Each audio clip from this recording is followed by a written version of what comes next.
જય અમૃત બાપાની મેલડીમાં ખડોલ ધામથી સૌને પ્રેમ અને આશીર્વાદ। પ્રિય ભાઈઓ અને બહેનો, આજે હું તમને કોઈ મોટું જ્ઞાન નથી આપવા આવ્યો। આજે તો એક નાનકડી વાત સમજાવવા આવ્યો છું, પરંતુ આ નાનકડી વાતમાં બહુ મોટી શક્તિ છુપાયેલી છે। લાઈક, સબસ્ક્રાઇબ, શેર અને કોમેન્ટ। તમે વિચારશો કે બાપા આમાં શું પ્રવચન, પરંતુ ધ્યાનથી સાંભળજો। જ્યારે તમે કોઈ સારા વિચારનો વિડીયો જુઓ છો, કોઈ સચ્ચા શબ્દો સાંભળો છો, કોઈ ભક્તિભાવ અનુભવ કરો છો, ત્યારે એક ક્ષણે તમારા મનમાં સકારાત્મકતા જન્મે છે।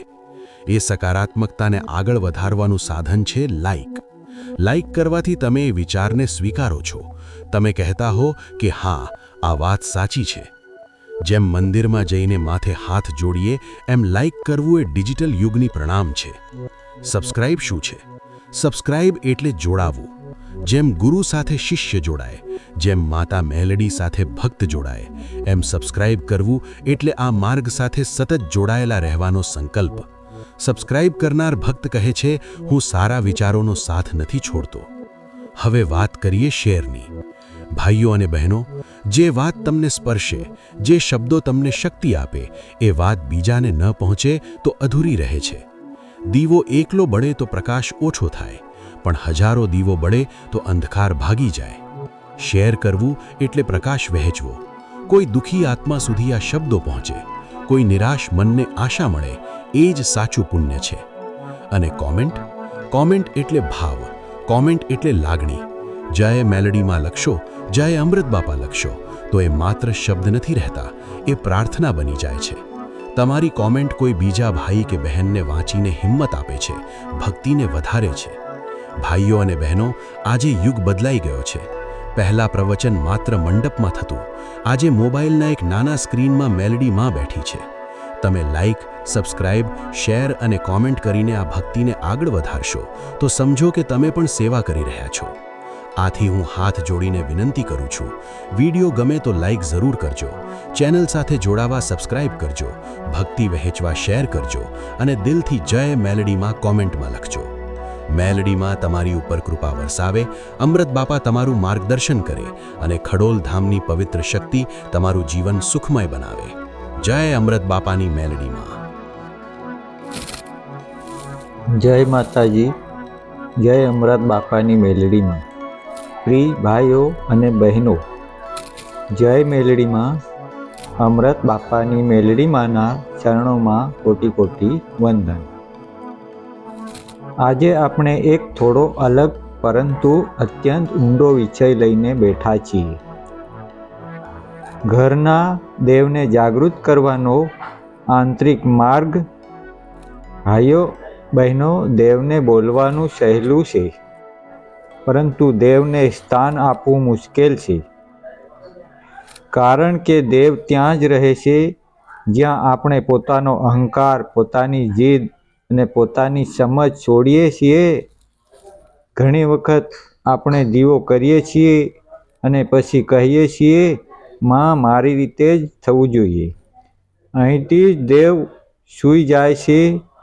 ઘરના દેવને જાગૃત કરવાનો પહેલો ઉપાય છે દેવને નિર્ણય લેવા દેવું। મનથી કહેવું, માં હવે આ ઘર તારા ભરોસે, અને સાસે સાસે છોડવું। બીજો ઉપાય છે દુઃખને છુપાવવું નહીં। દેવ સામે મજબૂત બનવાનો નાટક નહીં, અંદર જે છે એ જ બહાર લાવવું। કારણ કે દેવને દેખાવો નહીં, સચ્ચાઈ ગમે છે। જ્યારે તમે તૂટીને દેવ સામે બેસો છો, ત્યારે દેવ તમને અંદરથી ઊભા કરે છે। ત્રીજો ઉપાય છે દેવને સાક્ષી બનાવવો। ખોટું બોલતા પહેલાં, ગુસ્સો કરતા પહેલાં, કોઈનું દિલ દુભાવતા પહેલાં મનમાં એક જ વાક્ય લાવવું, માં જોઈ રહી છે। આ ભાવ જીવનને શુદ્ધ કરે છે, અને જ્યાં જીવન શુદ્ધ થાય છે ત્યાં દેવ આપમેળે જાગૃત થાય છે। ચોથો ઉપાય છે ફરિયાદ બંધ કરીને પ્રાર્થના શરૂ કરવી। દેવ પાસે યાદી લઈને નહીં, પરંતુ દિલ લઈને જ જવું। જે નથી એની ફરિયાદ નહીં, પરંતુ જે મળ્યું છે તેની કૃતજ્ઞતા વ્યક્ત કરવી, કારણ કે કૃતજ્ઞતા દેવને ખેંચે છે. 5મો ઉપાય છે મૌન. રોજ થોડો સમય કંઈ ના બોલીને, કંઈ ના માંગીને ફક્ત દેવની હાજરી અનુભવવી, કારણ કે દેવ અવાજમાં નહીં પરંતુ શાંતિમાં બોલે છે. 6થો ઉપાય છે સ્વીકાર. જે છે તેને જ સ્વીકારવું અને વિશ્વાસ રાખવો કે જે થશે એ કૃપા માટે થશે, કારણ કે જ્યાં સ્વીકાર છે ત્યાં સંઘર્ષ બંધ થાય છે. 7મો ઉપાય છે કરુણા. ઘરમાં, રસ્તામાં, જીવનમાં કોઈ પણ દુઃખી દેખાય તો દિલથી દુઆ નીકળવી, કારણ કે દેવ કરુણામાં વસે છે, મૂર્તિમાં નહીં. ભાઈઓ બહેનો, જ્યારે ઘરના દેવ જાગૃત થાય છે ત્યારે ચમત્કાર બહાર નહીં પરંતુ અંદર થાય છે. મન શાંત થાય છે, સમજ વધે છે અને રસ્તા આપમેળે ખુલવા લાગે છે. આ પ્રવચન જો તમારા દિલને સ્પર્શ્યું હોય તો લાઈક કરો, શેર કરો, સબસ્ક્રાઈબ કરો અને કોમેન્ટમાં લખો જય અમૃત બાપાની મેલડીમાં. મેલડીમાં આપ સૌના ઘરમાં સુખ, શાંતિ અને કૃપા વરસાવે. જય મેલડીમાં. પ્રિય ભાઈઓ અને બહેનો, અમૃત બાપાની મેલડીમાંના ચરણોમાં કોટી કોટી વંદન. આજે ફરી એકવાર આપણે એક નવા વિચાર સાથે બેઠા છીએ. ઘરના દેવને જાગૃત કરવાનો ગુપ્ત માર્ગ. ભાઈઓ અને બહેનો, દેવને જાગૃત કરવો એટલે બહાર કંઈ બદલવું નહીં, પરંતુ અંદરનું વલણ બદલવું. ઘણા ઘરમાં દેવસ્થાન સુંદર છે, દીવો ઝળહળે છે, પરંતુ ઘરમાં ભય, અશાંતિ અને અવિશ્વાસ છે, કારણ કે દેવને રોજ યાદ કરીએ છીએ પરંતુ દેવ પ્રમાણે જીવતા નથી. ઘરના દેવને જાગૃત કરવાનો પહેલો અલગ ઉપાય છે જવાબદારી સ્વીકારવી.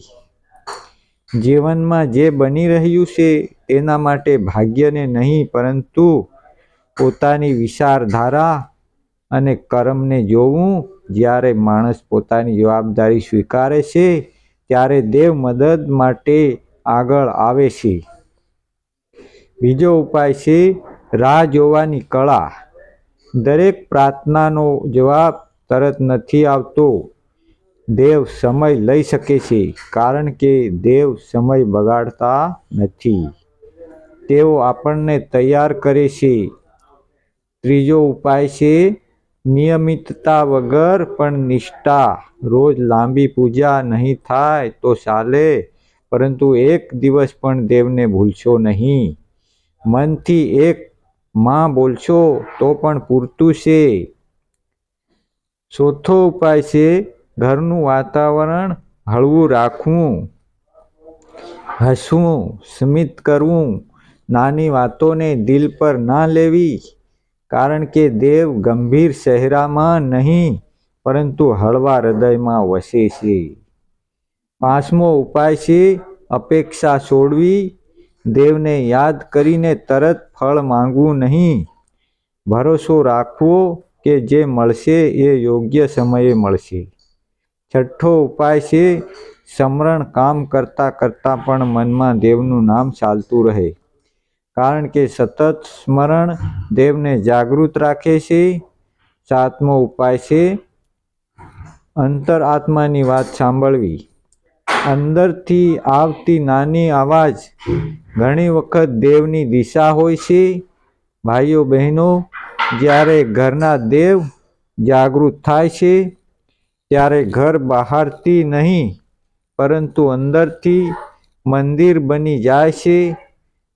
ઝઘડા ઘટે છે, સમજ વધે છે અને જીવનમાં સ્થિરતા આવે છે.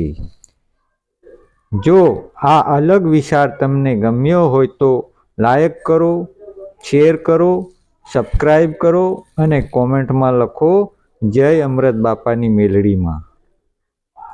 મેલડીમાં આપ સૌના ઘરમાં સુખ, શાંતિ અને કૃપા વરસાવે. જય મેલડીમાં.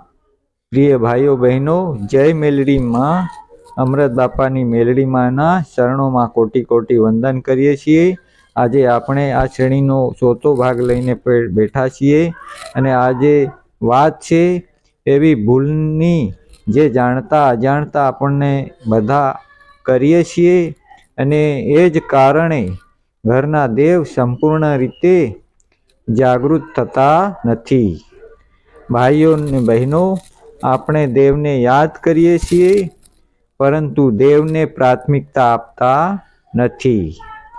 સવારમાં મોબાઈલ પહેલાં હાથમાં આવે છે, ચિંતા પહેલાં આવે છે, કામ પહેલાં આવે છે અને દેવ છેલ્લે યાદ આવે છે. દેવ છેલ્લે યાદ આવે ત્યાં કૃપા અટકી જાય છે.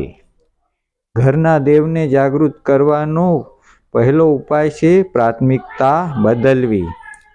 દિવસની શરૂઆત 1 મિનિટ પણ જો દેવથી કરો તો આખો દિવસ બદલાઈ જાય છે. આંખ ખુલતા મનમાં એક જ શબ્દ લાવો, માં. બસ એટલું પૂરતું છે. બીજો ઉપાય છે અધૂરી પ્રાર્થના પૂરી કરવી. આપણે દેવ પાસે કંઈ માંગીએ છીએ પરંતુ મળ્યા પછી ભૂલી જઈએ છીએ, આભાર માનતા નથી અને જ્યાં કૃતજ્ઞતા નથી ત્યાં કૃપા સ્થિર થતી નથી. જે મળ્યું છે તેના માટે આભાર માનશો તો જે અટક્યું છે તે વહેવા લાગશે. ત્રીજો ઉપાય છે ઘરના દેવને રોજની વાતોમાં સામેલ કરવો. નિર્ણય લેતા ડરતા ગભરાતા મનમાં કહેવું, માં તું સાથે છે. આ ડરને ઓગાળી નાખે છે. ચોથો ઉપાય છે ભૂતકાળ છોડવો. ઘણા લોકો જૂના દુઃખ, અપમાન અને નુકસાનને પકડી રાખે છે પરંતુ દેવને આગળ વધે છે. પાછળ ખેંચતા હાથ જોડી દો તો જ કૃપા આગળ લઈ જાય. પાંચમો ઉપાય છે વિશ્વાસની કસોટી. જ્યારે બધું અટકે ત્યારે પણ દેવને ના છોડવો, કારણ કે દેવ સૌથી વધુ નજીક ત્યારે હોય છે જ્યારે આપણે એકલા લાગીએ. છઠ્ઠો ઉપાય છે સાદગી. જીવન જેટલું સરળ તેટલી દેવની નજીકતા વધારે દેખાડો. અતિશય ઈચ્છા અને તુલના દેવને દૂર કરે છે. સાતમો ઉપાય છે અંતરની શુદ્ધતા. બહાર બધું સાચું દેખાય પરંતુ અંદર જો ખોટ હોય તો દેવ જાગતા નથી. મન, વિચાર અને ભાવ શુદ્ધ થશે ત્યારે દેવ આપમેળે જાગૃત થશે. ભાઈઓ બહેનો, યાદ રાખજો, ઘરના દેવ જાગૃત થાય ત્યારે ચમત્કાર બહાર દેખાવા ના પણ આવે પરંતુ અંદરનો ભાર ઉતરી જાય છે, મન હળવું થાય છે અને જીવન સરળ બને છે. જો આ 4થો ભાગ તમારા દિલને લાગ્યો હોય તો લાઈક કરો, શેર કરો, સબસ્ક્રાઈબ કરો અને કોમેન્ટમાં લખો જય અમૃત બાપાની મેલડીમાં. મેલડીમાં આપ સૌના ઘરમાં શાંતિ, સ્થિરતા અને અખૂટતા કૃપા વરસાવે. જય અમૃત બાપાની મેલડીમાં.